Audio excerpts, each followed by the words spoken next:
gbogbo ọmọ tí wọ́n fi sọ́dọ̀ yín ní ò gbádùn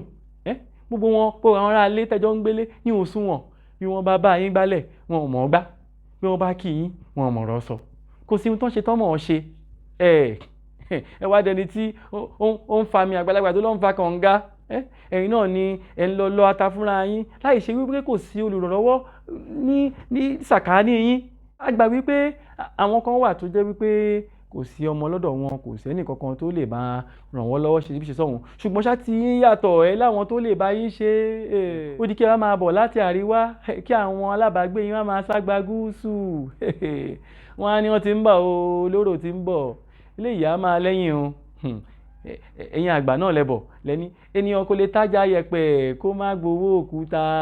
ẹ ṣàtúnṣe ó bà ní o kò tí ì bàjẹ́ ìyẹn lọ bẹ́ẹ̀.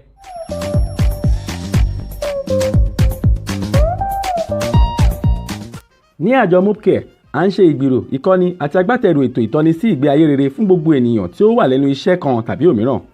àwọn ẹ̀kọ́ ìṣíníyè ìlera wa lóríṣiríṣi wà fún àwọn ilé iṣẹ́ aládàáni ilé iṣẹ́ ìjọba àjọ lóríṣiríṣi ẹgbẹ́ aláfọwọ́sowọ́pọ̀ àti ìdàgbàsókè gbogbo ènìyàn ìyẹn láti àwọn ọ̀dọ́ títí di ọjọ́ alẹ́. à ń ṣe àkópọ̀ ìkẹ́kọ̀ọ́ fún àwọn tí ó ń ṣe ìpalẹ̀mọ́ ìfẹ̀yìntì tàbí àwọn tó ti fẹ̀yìntì lẹ́nu iṣẹ́ yálà bóyá ti aládàáni tàbí ti ìjọba. a sì tún ṣe agbátẹrù ìtọ́jú ìlera àwọn àgbà yálà ní ọ̀kọ̀ọ̀kan tàbí ní àpapọ̀. a jẹ́ olùrànlọ́wọ́ fún àwọn àjọ tó ń dá sí ètò ìlera àwọn àgbà káàkiri. à ń ṣe ètò ìlera ti gbogbogbò lọ́kàn ọ̀jọ̀kan fún àwọn ọ̀dọ́ àti fún àwọn tó ti gbẹ́nu lé ọjọ́ alẹ́ tàbí àwọn tó ń ṣe ìpalẹ̀mọ́ rẹ̀. ẹ kàn sí wa lórí ààyè ayélujára wa www.mopcare.com. ẹ pè tàbí kẹ́ ẹ tẹ àtẹ̀jíṣẹ́ yín ránṣẹ́ sí nọ́mbà yìí 0803 437 5758 0803 437 5758. Mopcare for the seniors àwa ni ohùn fún àwọn àgbà wa.